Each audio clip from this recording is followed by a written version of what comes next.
ज्यांनी स्वतःचं बलिदान दिलं, 40 दिवस स्वतःला हाल हाल करून मारलं, पण आपला धर्म टिकवून ठेवण्यासाठी माघार नाही घेतली, धर्म नाही स्वीकारला दुसरा।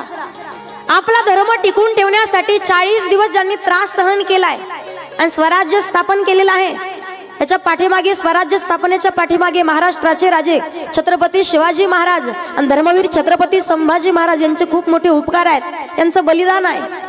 ते उपकार आपण नाही विसरले पाहिजे। सध्या बलिदान मास चालू आहे, कित्येक माझ्या भावंडांनी, तरुण मंडळींनी, कित्येक जणांनी उपवास करतायत, कित्येक जण पायात चप्पल घालत नाहीयेत, पण आपण बलिदान मास मध्ये धुलीवंदन आपण करतोय, होळी पेटवता।